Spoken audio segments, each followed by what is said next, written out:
ବାସ୍ତୁଶାସ୍ତ୍ରର କେତେକ ଉପଯୋଗୀ ତଥ୍ୟ। ବାସ୍ତୁଶାସ୍ତ୍ର ଏକ ପ୍ରାଚୀନ ଭାରତୀୟ ବିଜ୍ଞାନ। ଯେପରି କର୍ମ ଓ ଭାଗ୍ୟ ଆମ ଜୀବନକୁ ପ୍ରଭାବିତ କରେ, ସେହିପରି ସ୍ଥାନ ଅର୍ଥାତ୍ ଯେଉଁ ଗୃହରେ ଆମେ ବାସ କରୁ ତାହାର ମଧ୍ୟ ପ୍ରଭାବ ଆମ ଜୀବନ ଉପରେ ପଡ଼ିଥାଏ। ଏଣୁ ନିର୍ମାଣ ସମୟରେ ବାସ୍ତୁଶାସ୍ତ୍ର ନିୟମ ଅନୁଯାୟୀ କେତେକ ଉପଯୋଗୀ ତଥ୍ୟ ଦିଆଯାଇଛି। ଏହାକୁ ଅନୁସରଣ କଲେ ସୁଖ, ଶାନ୍ତି ଓ ସମୃଦ୍ଧିପୂର୍ଣ୍ଣ ଜୀବନଯାପନ କରିବାରେ ସହାୟକ ହେବ। ନମ୍ବର 1, ଘରର ଛାତ ଉପରେ ରାହୁର ଆଧିପତ୍ୟ ଥାଏ। ଏଣୁ ଛାତ ଉପରେ ଅଦରକାରୀ ଜିନିଷ, ଓଲଟା ହାଣ୍ଡି, ଚୌକାଠ ଏବଂ ଅନ୍ୟ ମଇଳା ପଦାର୍ଥ ରଖିଲେ ରାହୁ କୁପିତ ହୋଇ ଅଚାନକ ଭାବେ ଅସୁବିଧା ସୃଷ୍ଟି କରୁଥିବ। ନମ୍ବର 2, ଘରେ ଭଙ୍ଗା ଦର୍ପଣ ରଖନ୍ତୁ ନାହିଁ। ନମ୍ବର 3, ଘରେ କେବେ ହେଲେ ଖରାପ ଘଡ଼ି, ରେଡ଼ିଓ, ଟେପ୍ ରେକର୍ଡର, ଟିଭି ଇତ୍ୟାଦି ରଖନ୍ତୁ ନାହିଁ। ଏହାଦ୍ୱାରା ଗୃହମୁଖ୍ୟ ବୁଧଜନିତ ବ୍ୟାଧି ଦ୍ୱାରା ପୀଡ଼ିତ ହେବେ।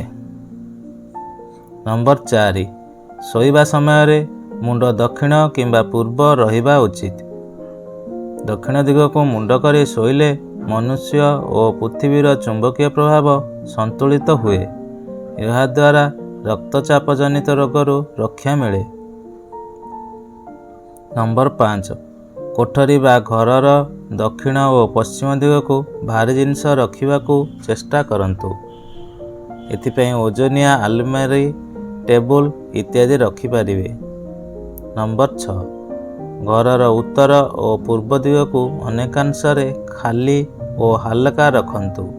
ଏହାଦ୍ୱାରା ଦୈବୀ ଶକ୍ତି ପ୍ରାପ୍ତି ହୁଏ ଓ ସେଠାରେ ରହୁଥିବା ଅଧିବାସୀଙ୍କର ସୁଖ ସମୃଦ୍ଧି ବଢ଼େ। ନମ୍ବର 7, ଘରର ପୂଜା ସ୍ଥାନରେ ମୃତ ଆତ୍ମୀୟ ସ୍ୱଜନମାନଙ୍କର ଫଟୋ ରଖନ୍ତୁ ନାହିଁ।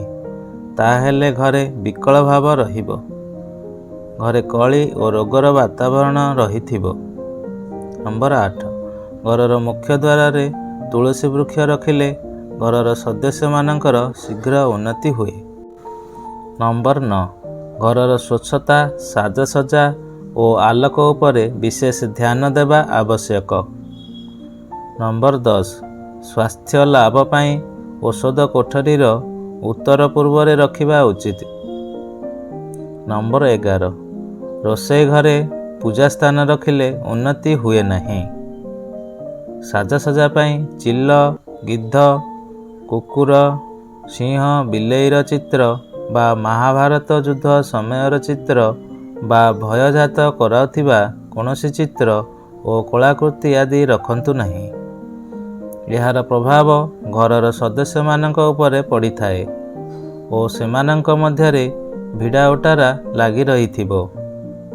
ନମ୍ବର 12, ବାସ୍ତୁଶାସ୍ତ୍ର ବିଚାରରେ ଗୃହ ନିର୍ମାଣ ପଦ୍ଧତି।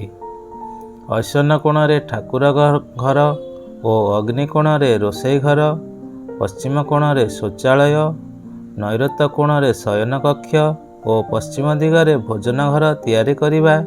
ଘରର ପ୍ରବେଶ ଦ୍ୱାର ବାମ ଭାଗକୁ ଅଧିକ ମାଡ଼ି ରଖିବା। ପୂର୍ବ କିମ୍ବା ଦକ୍ଷିଣ ଦିଗକୁ ମୁଣ୍ଡ ରଖି ଶୋଇବା ଉଚିତ ଅଟେ। ଦର୍ଶକ ବନ୍ଧୁ, ଭିଡ଼ିଓ ପସନ୍ଦ ଆସିଲେ ଲାଇକ୍ କରନ୍ତୁ, ସେୟାର କରନ୍ତୁ ଆଉ ଚ୍ୟାନେଲକୁ ସବସ୍କ୍ରାଇବ୍ କରିନଥିଲେ ସବସ୍କ୍ରାଇବ୍ କରନ୍ତୁ।